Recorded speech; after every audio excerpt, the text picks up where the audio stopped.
नाम के पंडित धीरेन्द्र कृष्ण शास्त्री, तुम अभी बच्चे हो, इसलिए पंडित धीरेन्द्र कृष्ण शास्त्री को मुझे बाप मान के चलना होगा कि असलियत छुप नहीं सकती बनावट के उसूलों से और कभी खुशबू आ नहीं सकती कागज के फूलों से।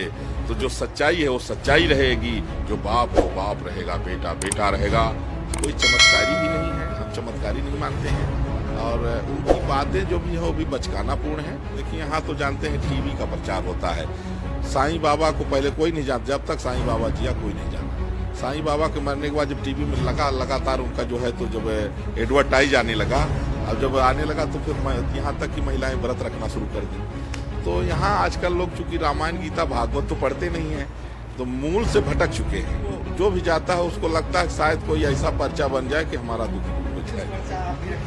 नहीं, हम पर्चा बनाते नहीं है, हम पर्चा बनवाते भी नहीं है। और उनके पर्चा से जितना काम नहीं होता है ना, लोगों का उतना काम हमारे दर्शन से हो जाता है। न धीरेन्द्र कृष्ण शास्त्री दुख दूर कर सकते हैं, हाँ हनुमान जी तो दुख दूर कर सकते हैं, लेकिन वो हनुमान जी सब जगह हैं। कोई जरूरी नहीं कि खाली वही बागेश्वर में ही है। पंडित धीरेन्द्र कृष्ण शास्त्री के पास जाने से अगर आपका काम नहीं होता है, आप मेरे पास आइए। आपका हाय हेलो अस्सलाम वालेकुम, सत श्री अकाल, नमस्कार। कैसे हो दोस्तों आप? उम्मीद करता हूँ आप अच्छे होंगे। मैं भी अच्छा हूँ। मैं असलम इंडिया से। आज बहुत ही प्यारी, बहुत ही इंटरेस्टिंग वीडियो होने वाली है। ये वीडियो आप शुरू से लेकर लास्ट तक ज़रूर देखें। हिंदुस्तान ना हिंदुओं का है, ना मुसलमान का, ना सिखों का, ना ईसाइयों का। ये हिंदुस्तान सबका है। हिंदू मुस्लिम सिख ईसाई सारे हैं भाई भाई। जो कुछ बाबा है वो हम लोगों को गुमराह कर रहे हैं, बस कुछ किसके लिए? अपने क्रेडिट के लिए कि लोग हमें देखें, हमें माने, हमारी पूजा करें। अरे मानने वाली जात तो ऊपर वाले की है, उसको ही मानो। वही जो दुख दूर कर सकता है वही कर सकता है, बाकी किसी की कोई नहीं कर सकता। और इनका एक कहना है कि धीरेन्द्र शास्त्री, बागेश्वरी धीरेन्द्र शास्त्री मेरा चेला है। बाप बाप होता है, बेटा बाप बेटा होता है। वो कुछ नहीं है, वो बच्चा है। अभी मेरे सामने बच्चा कुछ नहीं है। वो लोगों को गुमराह कर रहा है। वो उसके पास कोई चमत्कार नहीं है, कुछ भी नहीं है। मैं उसको कोई चमत्कार नहीं मानता।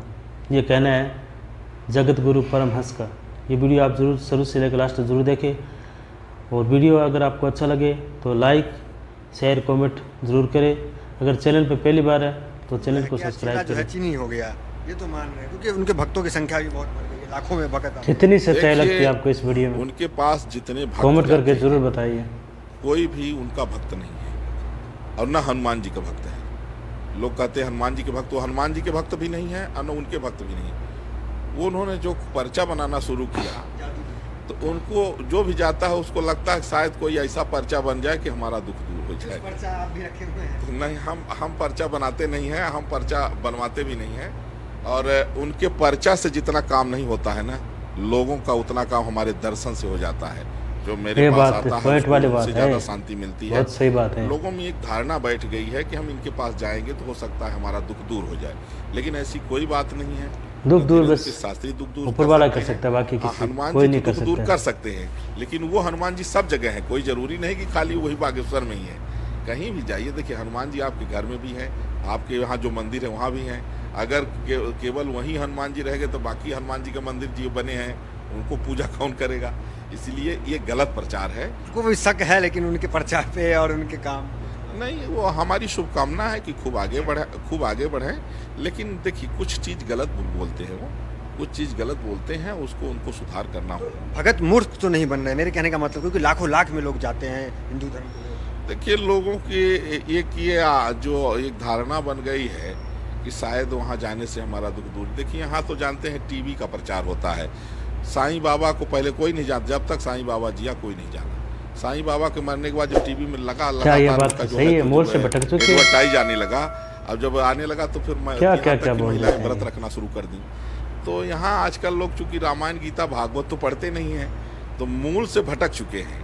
अब ये टीवी में, मोबाइल में और समाचारों में देख करके अपना जो है तो फिर विचार करते हैं कि हमें क्या किया जाए। तो पंडित धीरेन्द्र कृष्ण शास्त्री कोई चमत्कारी भी नहीं है, हम चमत्कारी नहीं मानते हैं और उनकी बातें जो भी है वो भी बचकाना पूर्ण है। लेकिन ये ज़रूर है कि हमने जो आदेश दिया कि हिंदू राष्ट्र पर, हमने आदेश किया, हमने उनसे चर्चा किया, उन्होंने शुरुआत किया। इस पर मुझे प्रसन्नता है और नाराज़गी भी इस बात से है कि वो जनता को उनको कहना चाहिए कि यह अभियान मर्यादा पुरुषोत्तम भगवान श्री राम की पावन जन्मभूमि अयोध्या से उठा है और इसके जनक जगत गुरु परमहंस आचार्य हैं, उन्होंने ही मुझे प्रेरित किया है। अगर ये कहेंगे तो उनका गौरव बढ़ेगा, और अगर नमक हरामी करेंगे कितनी तो बकवास आज बात है, उनको आत्मग्लानि खत्म हो जाए हिंदू। मैंने जल समाधि की क्या आपको घोषणा लगता है? किया, उसके बाद लोगों ने समझा, लोगों को पता लगा कि अगर हिंदू राष्ट्र नहीं बना 20 साल के बाद में हिंदू जो है हिंदुस्तान से खत्म हो जाएगा। इसलिए लोगों ने फिर विचार बनाया, तमाम बयानबाजियां शुरू हुई, लोगों ने तमाम तरह के कार्यक्रमों में चर्चा शुरू किया, और आज नेशनल नहीं इंटरनेशनल चर्चा है भारत को संवैधानिक रूप से हिंदू राष्ट्र घोषित करने की मांग उठ रही है।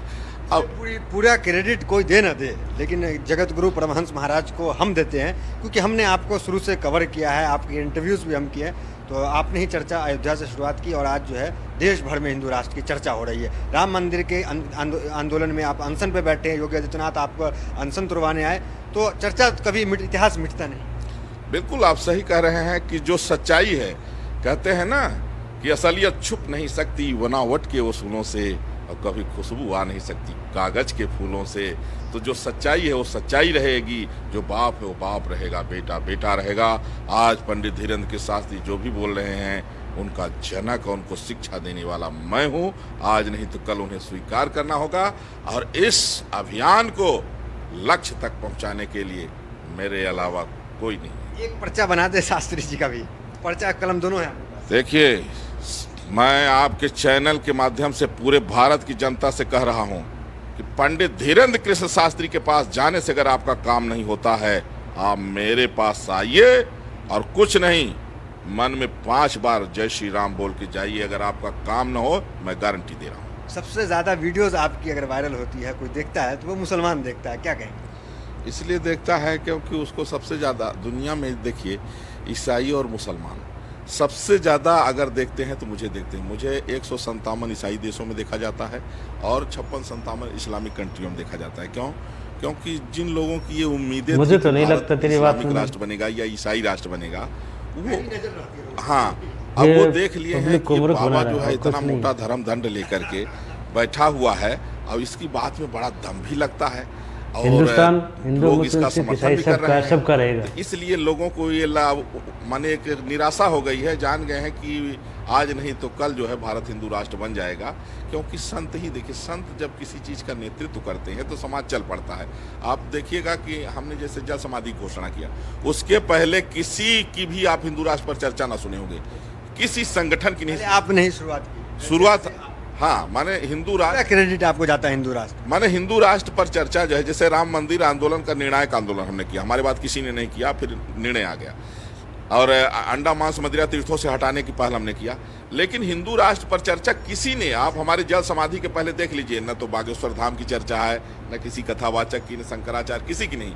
हमने जल समाधि घोषणा किया, उसमें तमाम जो है तो आप लोगों ने चलाया, हमारे तर्कों को रखा, तब लोगों को लगा कि नहीं, हाँ, ये सही है कि अगर भारत को संवैधानिक रूप से हिंदू राष्ट्र नहीं बनाया गया तो 20 साल के बाद में हिंदू जो है बचेगा नहीं। और केरल में जिस तरह से गाय रोड पर कट रही, उसी तरह से पूरे देश में गाय रोड पर कटेंगी, और जब हिंदू नहीं बचेगा तो फिर मठ मंदिर कैसे बचेंगे? तो इसलिए हिंदू राष्ट्र का जो है तो आप कह सकते जनक मुझे कह सकते हैं, हिंदू राष्ट्र का जनक। आपका क्रेडिट कोई और बाबा खा रहे हैं, क्या कहेंगे? नाम तो पता होगा। हाँ, अब बाबा जैसे देखिए बागेश्वर धाम के पंडित जो है धीरेन्द्र कृष्ण शास्त्री, पूरा क्रेडिट खा गए आप। हमारा क्रेडिट क्या खाएंगे? 1 जनवरी को मैं था, हमने उनको बताया, उनके मंच पर आप उनकी वीडियो देख लीजिए, मैं था, मेरा वहाँ जो आशीर्वचन भी हुआ था उनके मंच पर, हमने ही उनको बताया कि आप हिंदू राष्ट्र की चर्चा शुरू करिए। अब ये है कि अब ये उनकी गलती है कि उनको बताना चाहिए कि जगत गुरु परमहंस आचार्य के आदेश से मैं इस ओर बढ़ा हूँ, तो थोड़ा वो ज़्यादा क्रेडिट लेने के लिए वो अपने जो है तो गुरु बन गए। लेकिन गुरु गुरु होता है, चेला चेला होता है, बाप बाप होता है, बेटा बेटा होता है। इसलिए हिंदू राष्ट्र की जब कभी भी कहीं भी चर्चा होगी, उसके जनक जगत गुरु परमहंस आचार्य ही माने जाएंगे। धीरेन्द्र कृष्ण शास्त्री, देवकी नंदन ठाकुर और जितने भी लोग हैं। आपकी जो बात थी, आपकी जो क्रेडिट था, उसको कहीं ना कहीं खा गए हैं। हाँ, मतलब खाने का प्रयास तो किए लेकिन निगल नहीं पाए। क्यों नहीं? अटक गया है। क्यों? क्योंकि जिस अभियान की शुरुआत मैंने किया है, पूरी दुनिया के लोग जान रहे हैं कि यही बाबा है जल समाधि ले रहा था हिंदू राष्ट्र के लिए।